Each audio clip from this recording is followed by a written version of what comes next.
Hi hello నమస్తే one. మరి ఇప్పుడు నేను చెప్పాల్సిన అంశం ఏంటంటే, మరి మల్లం అనే గ్రామంలో మరి గోదావరి జిల్లా పిఠాపురం నియోజకవర్గం, మరి గౌరవ మన డిప్యూటీ సీఎం గారి నియోజకవర్గంలో మరి మల్లం అనే గ్రామంలో మన దళితుల్ని వెలివేశారనే వార్తలు వస్తున్నాయి, టీవీలో కూడా చూపిస్తున్నారు. మరి అది మంచి పద్ధతి కాదు, ఇదొక అనాగరికమైన చర్య.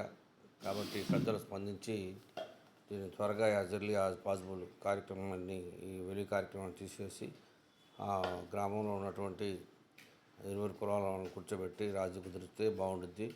అలా కాకుండా దాన్ని అలా వదిలేస్తే వద్దంటే ఇక రోజు రోజుకి మిగిలిన వాళ్ళు వచ్చి పరిశీలించడం, అది చేయటం చేసి దాన్ని ఇంకా రచ్చరచ్చ చేస్తారు. కాబట్టి మరి మల్లం అనే గ్రామంలో ఈ యొక్క దళితుల వెలివేతని మేము ఖండిస్తున్నాం. అలానే త్వరగా యాజ్ ఎర్లీ యాజ్ పాసిబుల్ వాళ్ళందరూ కూడా జనజీవనంలో తీసుకొచ్చి ఎవరు పని వాళ్ళు చేసుకున్నట్టుగా ప్రభుత్వం సహకరించాలని కోరుకుంటూ, గౌరవనీయులైనటువంటి డిప్యూటీ సీఎం గారికి పవన్ కళ్యాణ్ గారికి, అలానే ముఖ్యమంత్రి అయిన చంద్రబాబు నాయుడు గారికి, హోమ్ మినిస్టర్ అయినటువంటి అనిత గారికి నేను విన్నవించుకుంటున్నాను. Thank you one and all.